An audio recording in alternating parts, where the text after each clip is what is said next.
I think, is standing better than? It might be. I just think with. Are you comfortable standing? Yeah, I'm fine. Okay. Yeah. Yeah. Stand up. Right here. Sorry, I'm just. Oh, hi, how you doing? No. I'm just. Maybe. I'm very sorry about that. Yeah, I'll come get tonight. Yeah, you think I should be able to drive home? Oh, I yeah. have to Do you want? jump the battery, I'm sure. What's that? Yeah. Yeah. I believe it's using emergency brake to bring it to you. All right, thank you so much. I'll I just go over to appreciate swear. it. Start recording at some point. Start recording at some Yeah, point. whenever you're ready. Travis, does that look better? Seems like it's got pretty much all the stuff. Yeah, I think that's good. Why don't? I mean, we can. Move that light. I can move that light, guys, or just turn it off. What do you guys think? Yeah. That's the light. So that's fine right there for me. Is it? Yeah.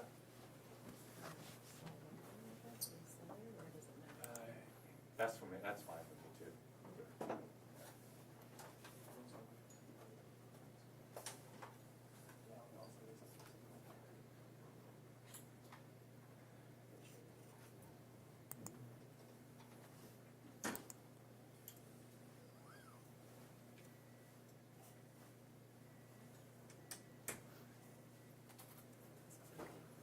Yeah.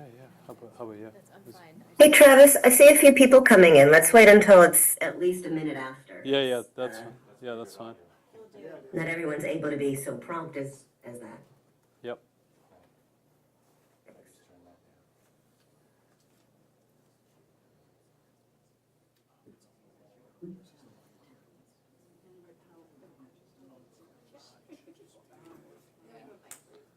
When you guys get your camera shot, though, you'll make sure to get Absolutely. Julia. She's in it. Yeah. Okay. And yeah, Okay. literally, yeah, All right. that's why I think standing is good right now. Okay. Yeah. Yeah. Recording in progress. Doesn't really do much if we don't. Hello, everyone. There are a lot of folks here. We're going to just wait another minute or so for anyone else who's joining.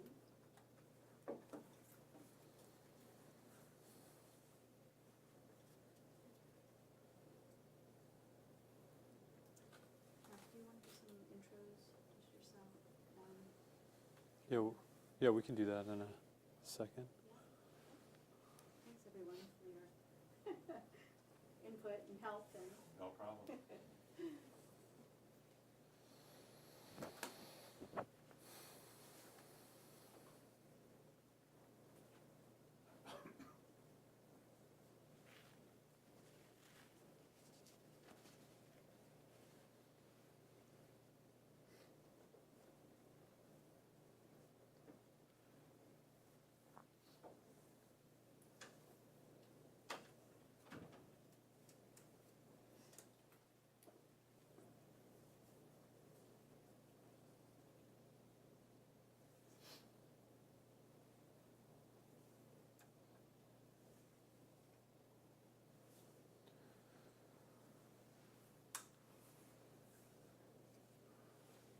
Kristen, what do you think? All set? Yeah, I think we're good to go. Okay. Why don't we just start with some basic introductions. Thank you, everyone, for coming here this afternoon. My name's Travis Brennan. I am one of the attorneys here at Berman & Simmons who is involved in representing victims from the Lewiston shooting. To my left is one of our trusted ASL interpreters, Julia Schaefer. And appearing on Zoom is one of our co-counsel. Ben, I'll let you introduce yourself.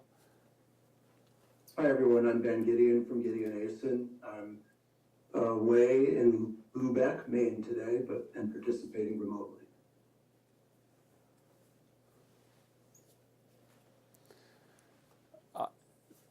We wanted to have this gathering this afternoon in light of the recent reports that were released from the U.S. Army like you, were in the process of digesting all the details that are in there, but the reports paint a very clear picture that there were numerous errors along the path to leading up to this tragedy, and I think convey and underscore a consistent theme that there were repeated warning signs that the shooter displayed in the months before the shooting. Those warnings were overlooked and ignored. The system failed here, and this tragedy occurred. Ben, I'll turn to you if there were some comments that you wanted to add. So every time we get another report, we learn more about the backstory here. But it's clear from this report that the Army was aware that Robert Card posed a serious risk to other people in his unit and the community for almost 6 months before the October 25 shooting. It dated all the way back to early May of 2023, where law enforcement and Card's family members were reaching out to the Army Reserve unit. They were asking for help.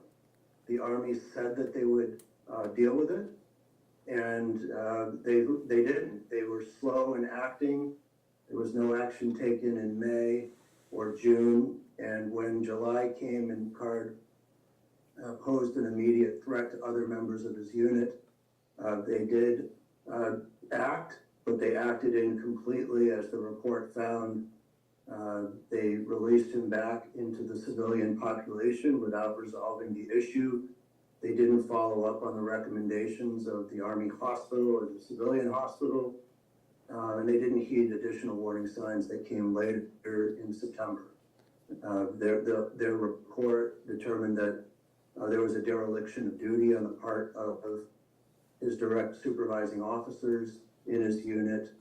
It also found that there was a breakdown in failure to train and the failure to supervise the personnel that were in his unit responsible for managing this situation. And our view is that all of those things combined to produce a horrible tragedy that occurred in October of 2023, that as we hear about these mass shootings that are becoming all too regular in our society, it's hard to think of one that was more preventable, with more advance notice and warning signs and personnel that could have intervened and acted to have prevented it than the one that happened in Lewiston, Maine, which is what makes it such a tragedy. If one of the things that in working with the families affected by this terrible tragedy, they wanted to know from the inception, why did this happen? What could have been done to have prevented this? And most importantly, how can something like this be prevented from ever happening again? And this report helps to fill in important pieces of the puzzle about how it happened and why it happened. And it also raises important questions about accountability and who should be held accountable for what occurred here. One of the things that the report highlights in great detail is this period of time during Robert Card's hospitalization in New York, starting on July 15th, 2023, leading up to his discharge on August 3rd of 2023. And for the first time in this report, we hear descriptions that Robert Card actually had a quote-unquote hit list. And there's still unanswered questions about who was on this hit list, who was aware of this hit list, but that was new information that had come out.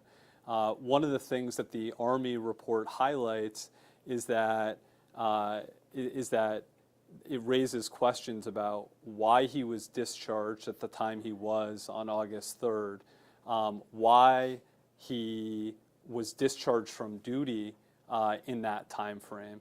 In particular, the Army report highlights that there should have been an ongoing, either during his hospitalization or soon after his release, there should have been an evaluation of him to determine what was going on, and that didn't occur. One of the things that we see in the Inspector General's, at least executive findings, is that they say, at the time these events occurred, he was a civilian and wasn't on active duty, and so they raised questions about whether or not the Army had jurisdiction over him at that time. But the U.S. Army Reserve's report raises important questions about why his orders were not extended from July and into August, given the concerning warning signs that he had presented with.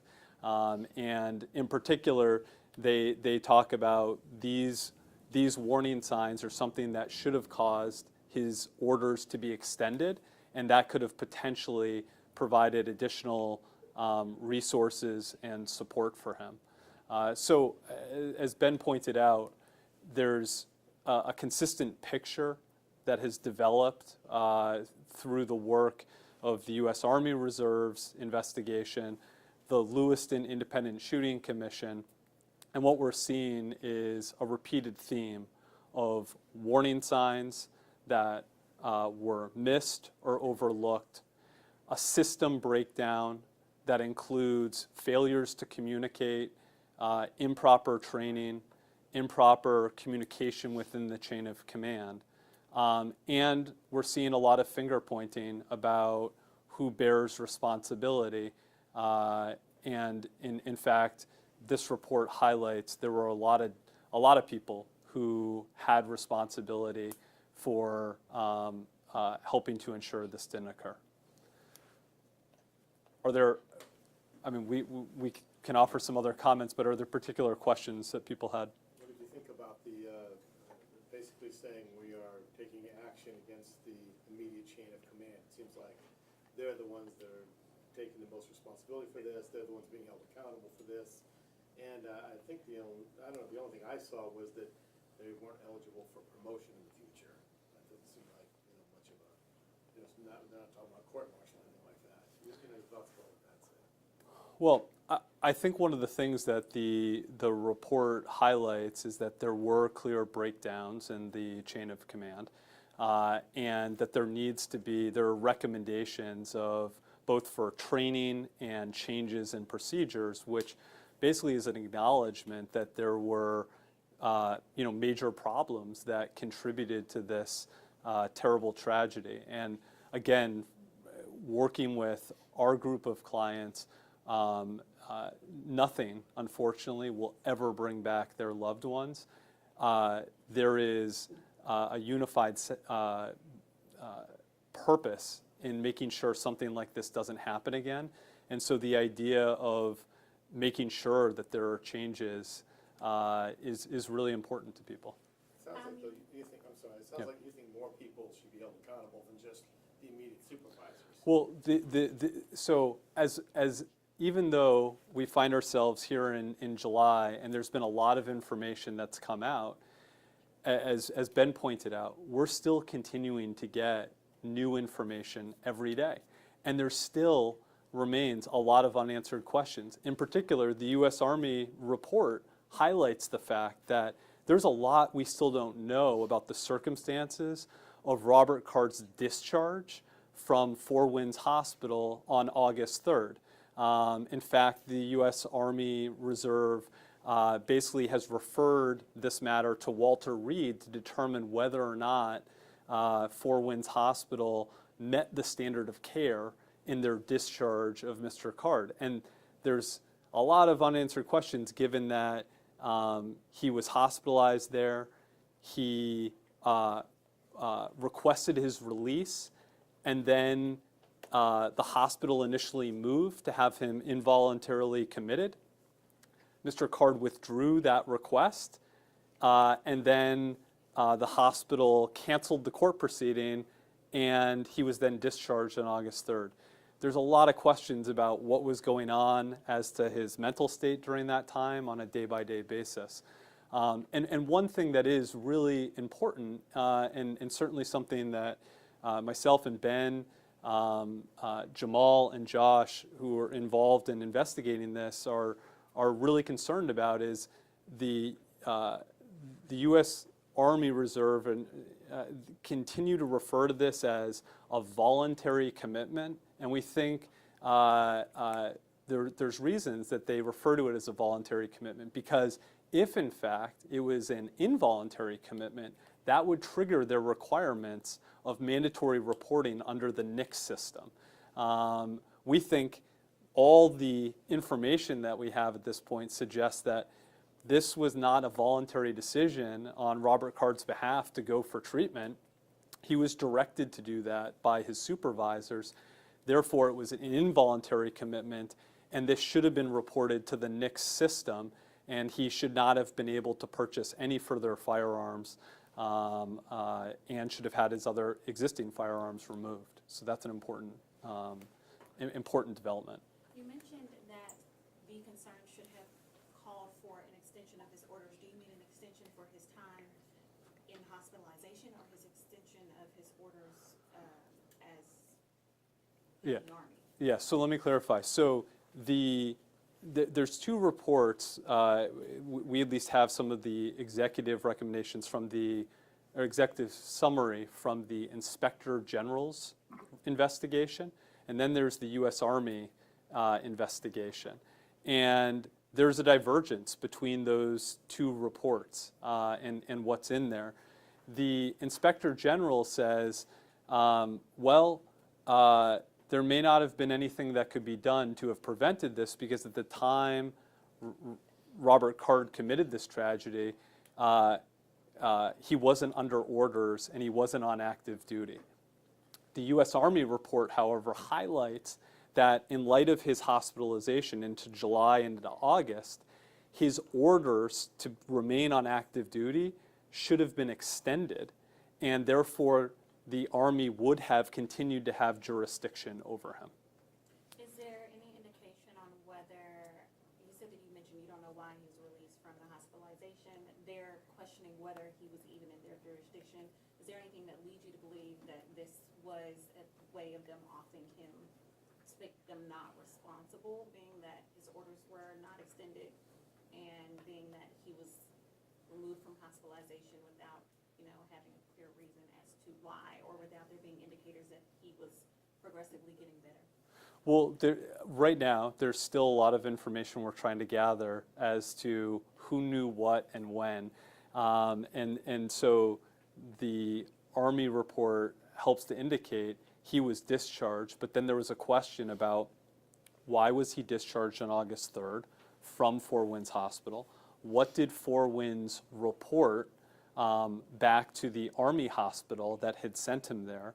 What, if anything, was communicated to Robert Card's direct chain of command about the nature of his discharge? And again, there's reference in the Army report about there needing to be an evaluation during this time that the Army could conduct based upon his behavior and the circumstances that led to his hospitalization, and that was not done. And that's something that the U.S. Army report indicates should have been done during his hospitalization at Four Winds or shortly after his release. And had that been done, we know that his behavior continued to deteriorate. In fact, by September, there were additional threats that he made and issues that he had with other members of his unit. And so had he continued to be in active duty, we think that would have triggered ongoing intervention. There seems like there may have been a reference in the report to something about him being sent to Four Winds for 6 days. Do you recall seeing something about 6 days, and that there's some confusion about whether Four Winds thought something and they the Army thought something about how long that stay should be, and that may have been led to his release, do you know what I mean? I'm not following that, Alright. that reference exactly. Have you been able to speak with any of the families, and if so, how are they feeling after this report? Yeah, so it's, obviously, this information is just coming out, but we know from our clients from the beginning, obtaining information is really important to them. I mean, wanting to understand how this could have occurred is of critical importance. It's also really difficult because, as you can imagine, as more and more information comes out that highlights all the warning signs that existed and the things that could have been done to prevent this, that's really painful to reconcile. How many families are you representing approximately? Yeah, so in total, we're working with over approximately 90 families and victims affected by the shooting. And what's the number one thing they want? They want information, and they want accountability, and they want to ensure that this does not happen again. I think Travis, we have questions on Zoom too, when you're ready. Sure. if this one can go for either that period where he was hospitalized, the 15th of July to August 3rd, that's not a month's time at all. What would have been more proper, given the concerns and the risks that were present and that they observed, for even him, reasons why he was even hospitalized in the first place? Because this is only a matter of, like I said, less than a month, 3 weeks. Can you What would have been more proper as a time period? Or is there, have they said what is more common when they have someone who is showing these signs, hospitalization or intervention? Is there a certain standard of time where someone is hospitalized when they are showing these types of signs that they said that they've had, to where that kind of goes along with protocol? Is this another breach in protocol for him to have been only there for 3 weeks or so amount of time and then released? Is it normally longer, I guess? Well, I think what I don't think the, Go ahead. I don't think the issue is the absolute amount of time. The issue is that the Army brought him to the hospital after having several months' experience with somebody who was gradually becoming a bigger and bigger threat, and they brought him to the hospital because they perceived that he was posing an immediate threat of violence to other members of his unit, and then they dropped the ball at that point by not following through and understanding what were the conditions of his discharge, what his diagnosis was, what the recommendations of the treating medical providers were, or what the game plan would be after discharge for follow-through. And none of those things happened. And as it turns out, what we know from the Army hospital records, because we don't have the full set of the Forwin records, but we know from the Army hospital records that one of the recommendations included removing his personal firearms, which was never done, and obviously he continued to possess his firearms all the way through till October 25. So if you're gonna start that process and initiate it based on the information and history and relationship that the Army had with Special Officer Card, then you need to follow through, and you can't just drop the ball. And you know what happened when he was discharged was a friend of his from his unit went and picked him up, but there was no communication with his commanding officers. The commanding officer did not reach out, did not determine why he was being discharged, what his diagnosis was, what the plan was for follow-through, or any of those things. And as Travis points out, the objective evidence is that he was not healthy, he was not well, and he was not safe to be discharged and released back into the community. and I think that's very well documented, not just in the events that happened in September, but the main commission has gone through his personal writings in his electronic media on his cell phone are full of rants and threats, and that was an ongoing issue. So he should not have been released back into society as a threat. And you can't release him back in without a follow-through plan and then take the position that, well, now that he's back, we don't have authority to deal with him because he was under their authority and they started the process of trying to do something about it, but then didn't follow through. And I think that is one of the findings that the Army investigation found, that they didn't follow through appropriately. I agree with Ben. One of the things that the U.S. Army investigation says is that it says that it's likely that his hospitalization in July into August protected both Mr. Card and members who were training at West Point. And so they say that the hospitalization likely protected those individuals. But the clear gap here is that the minute he left the hospital and then went out into the community, where was the protection to everyone in the community? Where was that? And so, again, we come back to this focus where the U.S. Army had knowledge that this person, and the report details, overall, Mr. Card had been in the service for many years, in the Army Reserve for many years. He was someone who trained cadets at West Point, someone who overall had a good military record. And then there was this notable change in 2023. And who best to know that there was this change? The members who had served with him in the unit. And they did see the change. And that resulted in his hospitalization. And yet then there was clearly a ball dropped because he was permitted to leave the hospitalization and go back out into the community. And then what we see in the reports is some suggestion of, well, we didn't have jurisdiction over him because he wasn't on active duty at that time.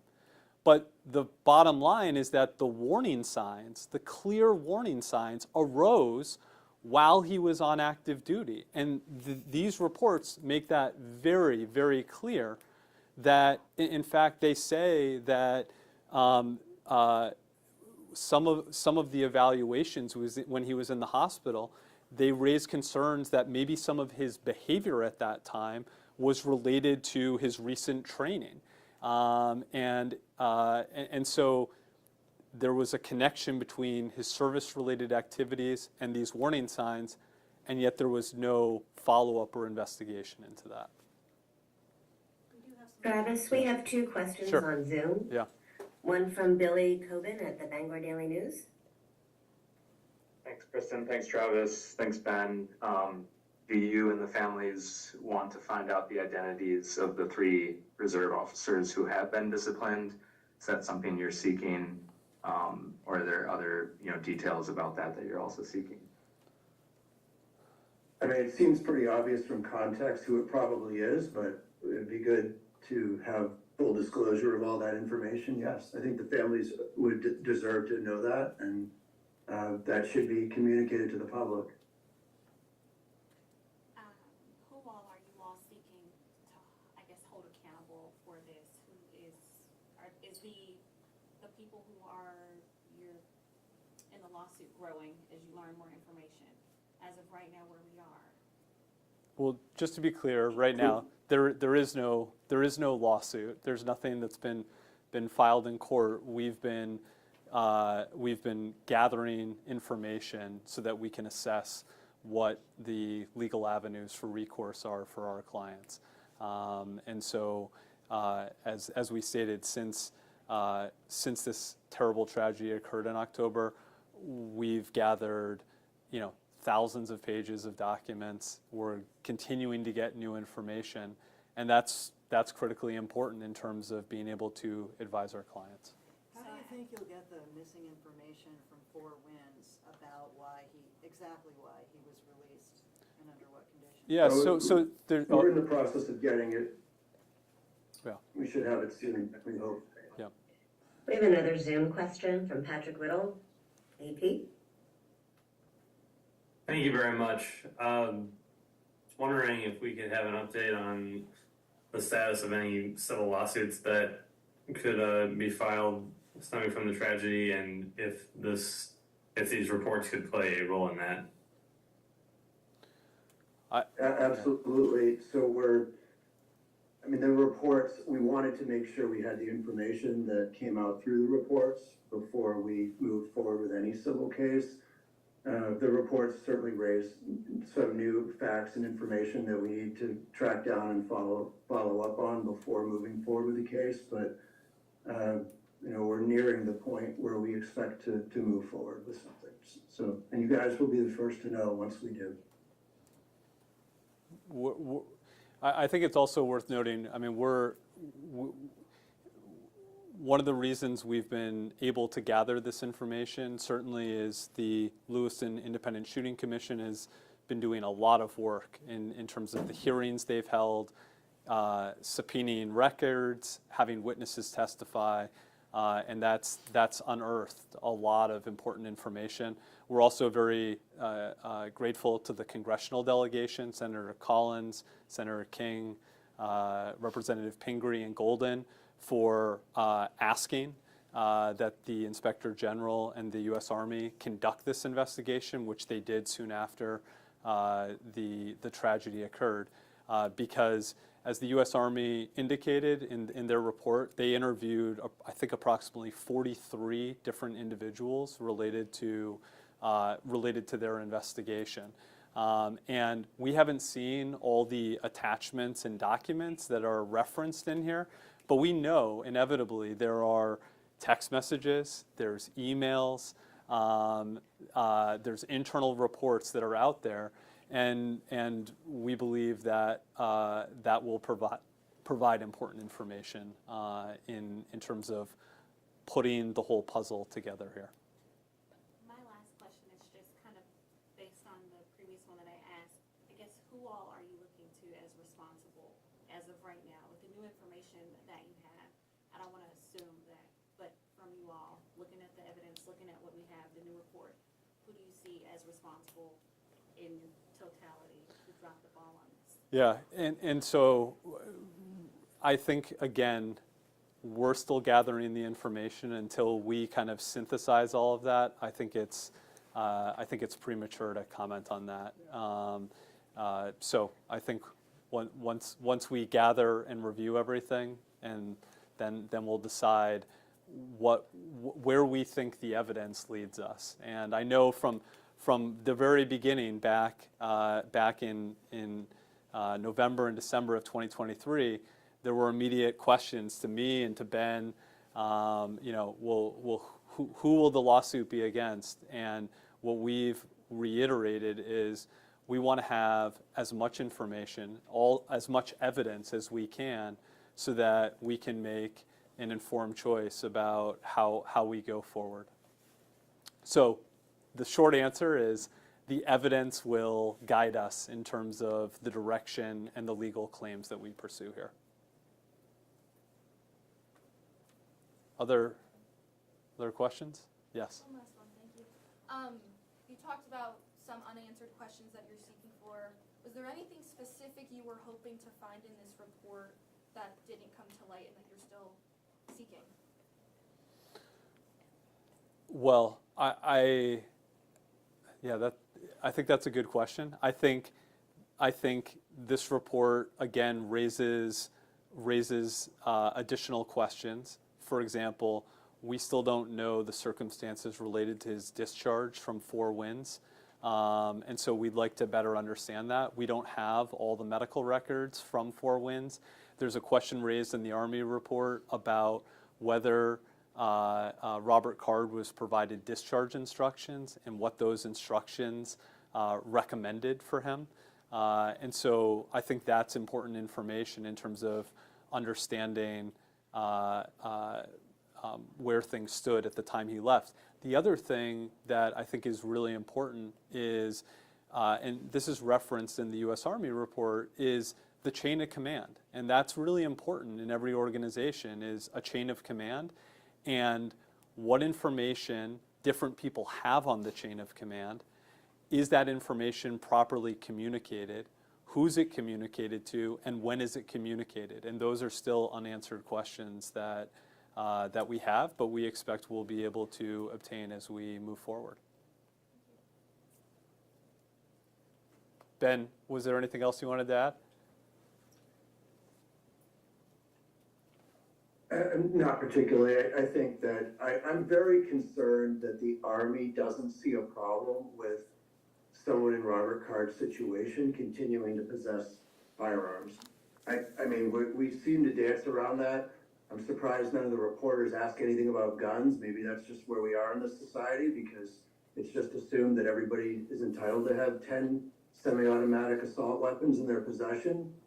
But it would seem like a logical question for the media to be interested in. I'm not understanding why nobody seems to be interested in that. However, I mean, here's a guy who's threatened to commit violence against his colleagues in the Army, who's a skilled marksman who's trained in weaponry and killing people, and they know he has, half a dozen assault weapons, and he's got a mental health problem for which they called the state police to escort him to the hospital to admit him. We have a law in our country that says if you've been admitted for mental health treatment, you're not supposed to have firearms in your possession, and he continued to have them. That seems like a big problem to me. Putting all the other stuff aside, and and I think that was really fundamentally ignored by the Army. Basically, the report that the Army put out, if you take it literally, would be that they would do the same thing all over again, because they don't see any problem with that at all, from what I can tell. They don't seem to have it. They've described this as, well, Robert Card went there voluntarily for treatment, which we know for a fact isn't true, and that's the key phrase. If they say it's voluntary, then they don't have to report him, and he's allowed to continue to have his firearms. So they're just entertaining a fiction that doesn't square with the reality of the situation, and that makes me worried that if they had this same issue presented to them again today, you'd get the same result, because and that's not something they've even recommended revisiting or having any retraining on. And I fundamentally don't understand that issue. I just wanted to Sorry, add. that's all I wanted to say about it. I just wanted to add, so in the U.S. Army report, it comments that on September 13th, 2023, Robert Card told a fellow unit member he could, quote, take out 100 people with this expensive scope that he had just bought, and that he had a list of different places he could, quote, shoot up. And then what we see in the U.S. Army report is reference, again, to the fact that before he ever should have been released from Four Winds Hospital, they should have conducted what they refer to as a line of duty investigation to document his current condition and what additional services or interventions he might have needed. And that wasn't done. It wasn't done. And so, again, I think what we see here is a number of errors that were made in response to clear warning signs, and the result was this terrible tragedy.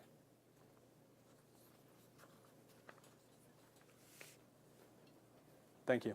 Thank you. Is that the report right there? Did you turn What? that around? You got any notes on that you don't want to be shown? I just want the cover. Thank you all. I'm heading out. See you, Travis. Good, thank you. Bye, Ben.